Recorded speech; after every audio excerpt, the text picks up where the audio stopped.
nuevo en mi canal de YouTube. Soy Nala. Hola, ¿cómo está? Alright, let me lock in. Let me get into my character. Hi, I'm Nala. Today, you guys, I wrote this beautiful, beautiful poem. And to my people out there who are grieving and who have lost somebody important, this is for you. So let me lock in and let's read. Okay. Escribí este poema. Okay, let's get started. My mind is always reminiscing the day you left me. And I've been hiding my confidentiality feelings for so long. I cannot live and act so normal like the rest who seem okay with living without you. How can people move on so fast? They're always like, you need to move on with your life, and they died, but that doesn't mean to stop living. And I know that. And trust me, I am trying. I'm trying. But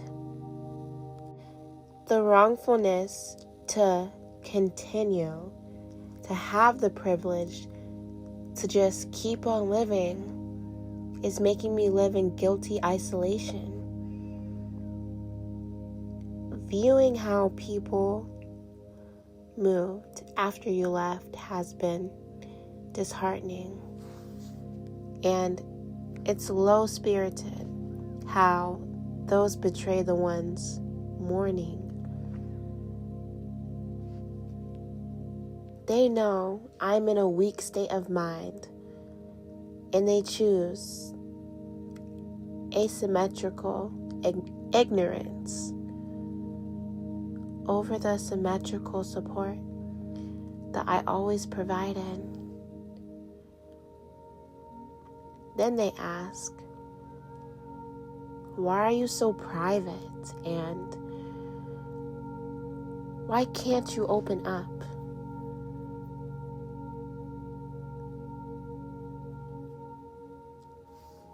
As much as I cannot stand excuses, I cannot fabricate and say it's not hard to reopen a vulnerability that was once used as ammo from the wicked.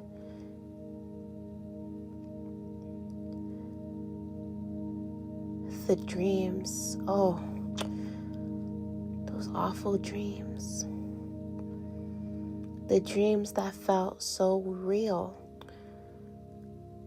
The sight of scenes of you being alive,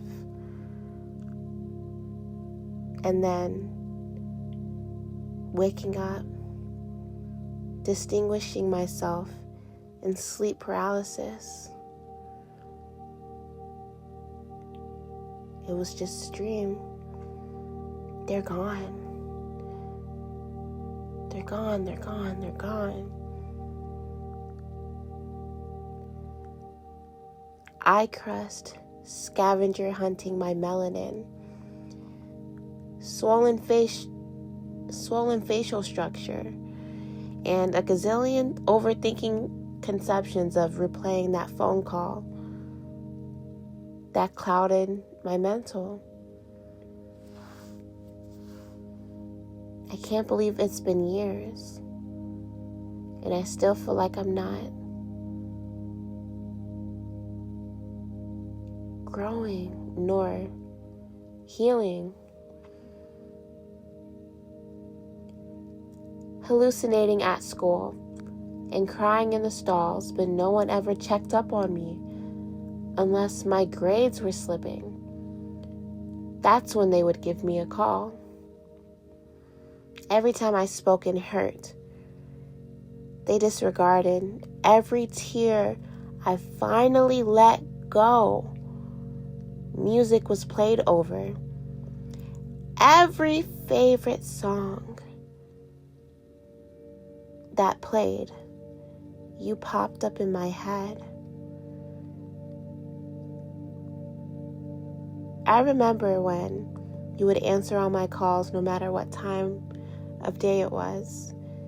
And that day, you didn't. That's when I knew something was off. Why do people feel the need to banter about someone they never knew? Why do individuals have the confidence to speak wrong about somebody, but not when they were breathing? How can you use a name in vain when they are feet underground? The weird tension of moving on and the facade they use for attention when they weren't even close with that person when they were alive.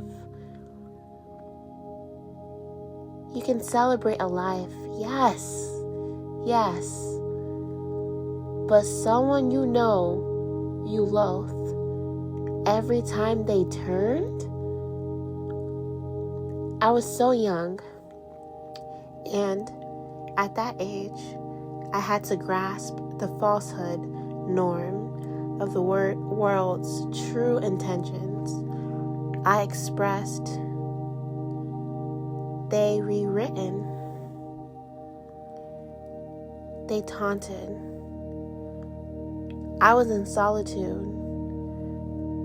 I was purely intentional. They were taking notes. I was the QR code. They were the scanner. They backstabbed. I prayed. The personification of my race made people laugh in my face.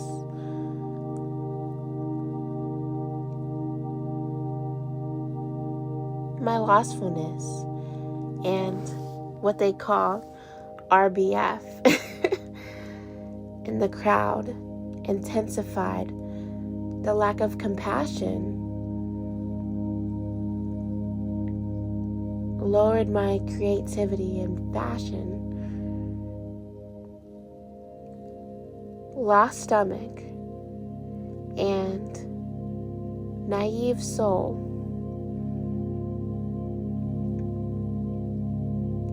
Craving tears instead of ice cream. Emotional buildup in my body, but my soul was floating elsewhere, not in the present. Looking around the world and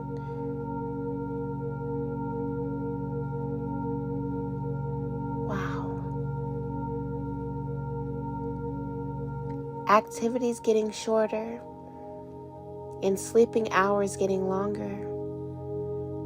The person I once was